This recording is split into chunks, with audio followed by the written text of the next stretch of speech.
Hello, everyone, and welcome to the Manage Wastage and Returns webinar.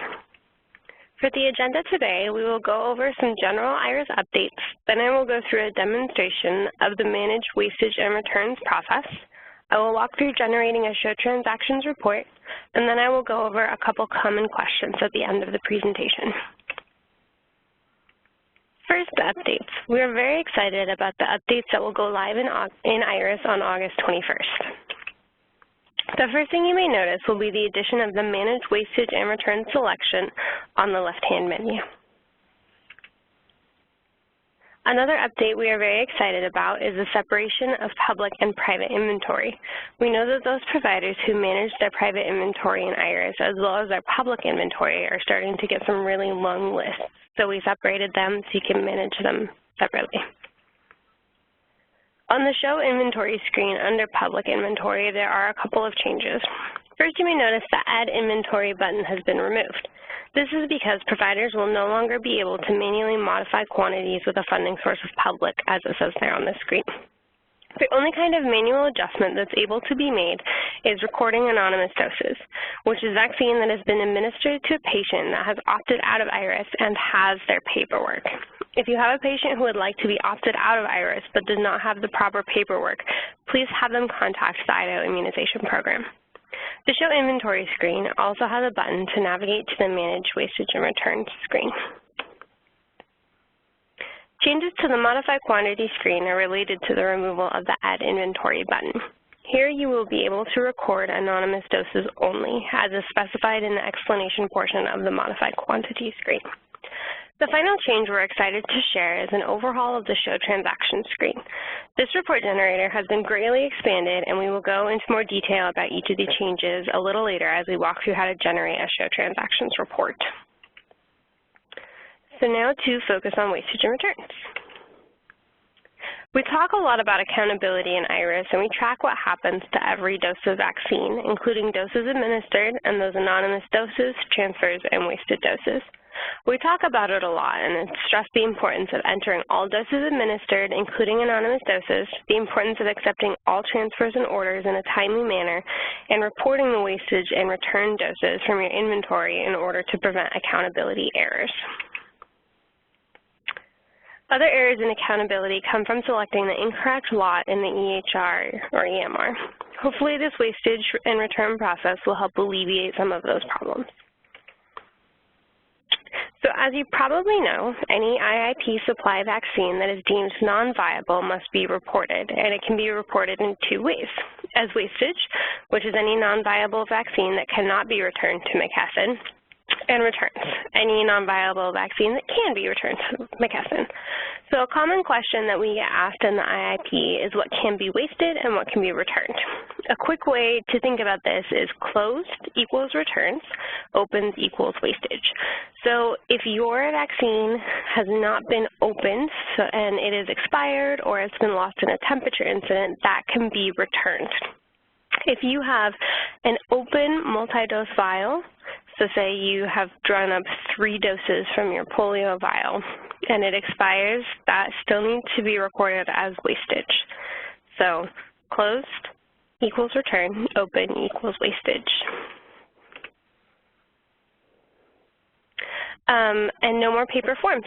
The whole process is now going to be in IRIS, so this McKesson vaccine return form that I'm sure you all love dearly is going away. Okay, so now I'm going to switch over to IRIS and walk through creating a wastage request and creating a return request. So I will log into IRIS.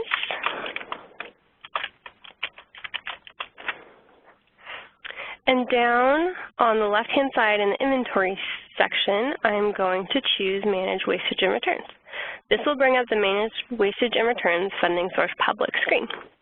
Down here in the middle, you will see your VFC profile information. Here's where you want to make sure that all of your contact information is correct, as the return shipping labels generated will automatically be sent to the primary immunization contact on file, so make sure you know who that is going to. Below that, you can see the wastage and returns list with options to view current, historical, and both. Now we are going to create a wastage request. I will select the Record a Wastage radio button down here. And you can see that the screen turns a lovely light blue color, and the vaccine wastage table automatically sorted to show active vaccine. You can also sort by inactive, expired, and all. Will pop up here at the bottom. So first I'm going to pick my transaction date. So this day can be the date the dose was wasted, or if you're entering multiple doses from, say, the past week from a log that your facility keeps, you can choose the transaction date as the date entered. I'm going to say that this dose was wasted yesterday. Below the transaction date, there's a drop-down menu for detail. These details are exactly those that were listed at the bottom of the wasted vaccine form that was previously used. So broken vial or syringe, a lost or unaccounted for vaccine, non-vaccine product, open vial but all doses not administered, so that would tend to be your polio. Other, if you have something that does not fit underneath any of these other details. The only one I've heard was a facility had their vaccine stolen. So that would be other. If you choose other, you have to enter an explanation down here underneath. You can enter an explanation for all of them, but you are required to enter one if you choose your detail as other. The last one is vaccine drawn into syringe but not administered. So say I drew up a dose, but the parent changed their mind, so I am going to choose vaccine drawn into syringe but not administered. And we don't need an explanation for that one. So below on the vaccine wastage table, I'm going to enter the quantity of doses that were wasted, 1 infant Rx, and I will scroll back up, hit Save and Submit. So at the top of the screen, you'll see your request number. This has been saved and submitted to the state for review and processing. Note that this number starts with a W because it's a wastage request. Return request IDs will start with an R. So at this point, you are done. The request will go through an approval process, and once it's been approved, the doses will automatically deduct from your inventory. And you can see here that it's in pending status. When the request is open for review, it will show as in progress, and it will finally show as complete or denied. The main reason that a vaccine wastage request would be denied would be attempting to return expired vaccine. If a wasted or return request is ever denied, you will receive an email from us explaining why, and you'll be able to proceed accordingly from there. So now I'm going to come back up, click on Create a Wastage or Return Request, and then this time I'm going to scroll down and click the radio button by Request a Return. This time it's going to turn a light, warm color, brownish, pinkish, orangish, whatever you like. You'll also notice that at this point nothing pops up in the vaccine return table. However, this is going to be updated. So back up under the request or return, there's a return type. 99% of the time you're going to choose return only. Replacement would be if say your varicella vaccine had been delivered outside of your scheduled delivery times, and by the time you got back to the office, the vaccine was no longer viable. So that would be the McKesson's cost to replace. However, this happens very, very rarely, and if you are needing to choose replacement, you'll already be in contact with the IIP, and we will help you with this process. So return only. Now I'm going to look at the details. There are a couple more here, but again, they're the exact same as the McKesson vaccine return form that we used before. So expired vaccine, failure to store properly upon receipt. So you got the package and it just sat on the counter for a couple hours before someone got to it. Mechanical failure, a natural disaster or power outage. Other, again, if you choose other, an explanation is required. Recall, your refrigerator too cold, too warm, spoiled, or spoiled in transit. Okay. So my vaccine is expired, so I'm going to choose expired. And then I'm going to narrow down my list by choosing the expired radio button.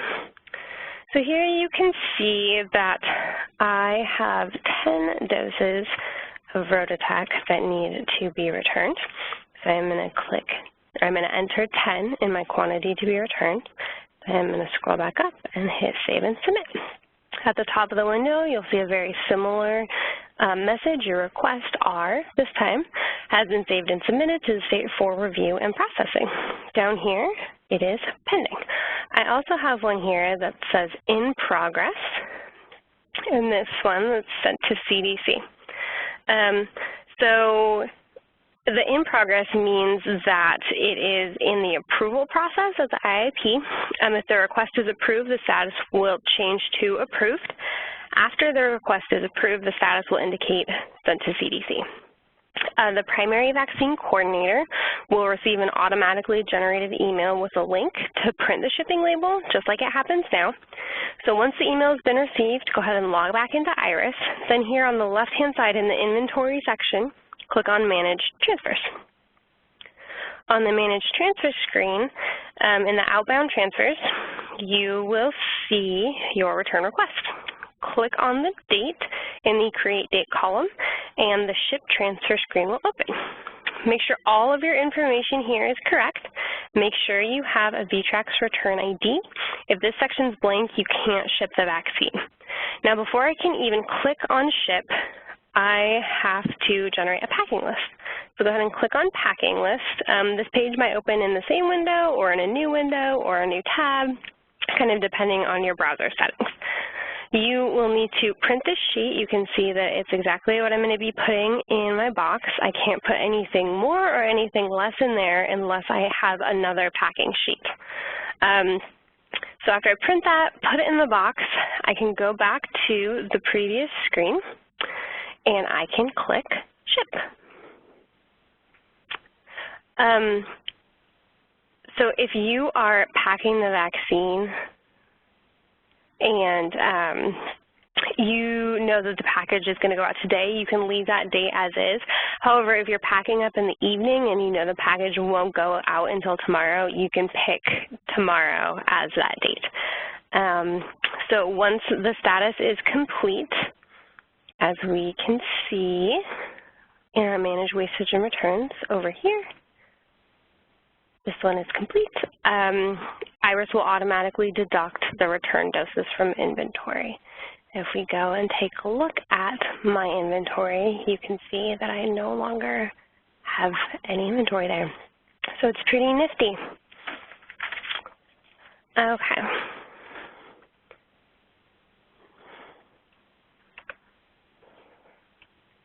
Hold on one second.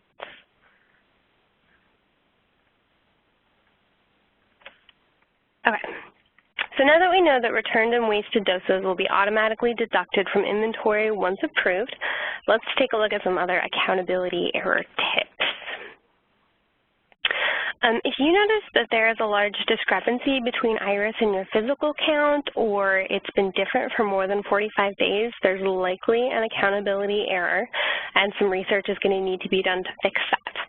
A show transaction report will let you compare IRIS records to the records from your EMR. An ad hoc report, which many of you have received, indicates immunizations that did not deduct from your inventory. So putting those two reports together is going to be a good place to start. And as always, please contact us with any questions that you may have. Okay, so now back in IRIS, on this left-hand side, in the inventory section, go ahead and click on Manage Inventory. Again, you can see that public and private inventory have been separated, and then below that, you can click on Show Transactions. Now we have quite a few choices to narrow down our Show Transactions search. First, we have the date type to choose from. The transaction date is the date doses were removed or added to physical inventory. So that could be the date on the immunization record, the date on a wastage request, or the date inventory transfers or returns were shipped. The vaccination date will only include transactions for immunizations given that were deducted from your IRIS inventory, and they won't include transactions entered as an anonymous dose. So they each have their different uses. I am just going to leave date transaction entered in the IRIS to keep it simple, and since this is a training provider, I'm going to make it a really large range since I am not sure how many transactions there are in here. So I'm going to put today on this other side. Then we can scroll down to report filter criteria. This can help us narrow down our search if we have an idea of what we're looking for. So we could start with just looking at the doses that a particular person has entered. We could look at just a specific transaction reason, a specific funding source, the vaccine group, the vaccine trade name, or even the lot number. In this lot number field, there's always also a wildcard option. So if I remember that the lot number starts with U, but I can't remember the rest, I can put U and then I'll enter an asterisk, and it will include every lot number that starts with a U. So down here, I can name my report. I'm just going to name it U Research. Then I'm going to click Generate Show Transaction Report. All right, so you can see it right here. Please ignore this at the top. It doesn't mean anything. It's just a placeholder, and it's actually going to be removed. So another thing to note here is that our vendor inadvertently removed the PDF download from this report. So at this very moment, we can only download it in an Excel file. However, the PDF will be coming back, so no worries there. So I'm going to go ahead and download my transaction report. Okay, here we go. So you can see that I only have 2 in here that start with a U. If I had done the whole thing, there would probably be quite a few more. If you or someone in your office feels comfortable using Excel, it can be a really powerful tool to help search for discrepancies with different sorting mechanisms and things of that nature. So here in my transaction report, I have a ton of information: the ID, organization name, username, the date entered into IRIS, vaccine, trade name, etc. Look at all of this. And then on the second tab, we have our report filter criteria.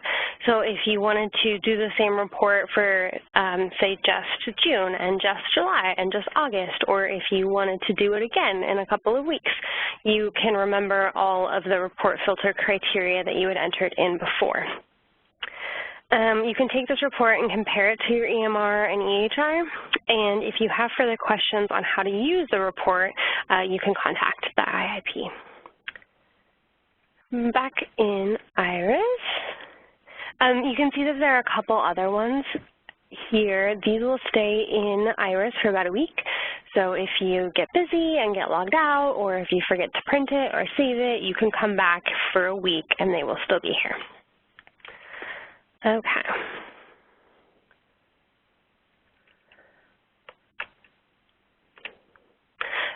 So a couple of questions that we got when we did our live training. One common one was, why was my return of polio denied? And the answer to that is open multi-dose vials of vaccine cannot be returned and are considered wastage. So again, if there are fewer than 10 doses trying to be returned of polio, we have to deny it, and that has to go in as a wastage. There were also a couple of questions about what to do if you get more or fewer doses than 10 out of a bottle of polio. What should you do? So the first thing that you should do is review the proper procedures for drawing up vaccine from a multi-dose vial. There should only be 10 doses per vial of polio. If you find that there is still liquid in the vial after 10 doses have been drawn up, dispose of it. Once 10 doses have been drawn from the vial, it is considered empty. If you only get 9 doses out of a vial of polio, you would create a wastage request for that final dose. So those are the kinds of questions that we got during our live training. If you have any further questions, please feel free to contact us. And we are really excited for this to go live on August 21st. Thank you all for watching.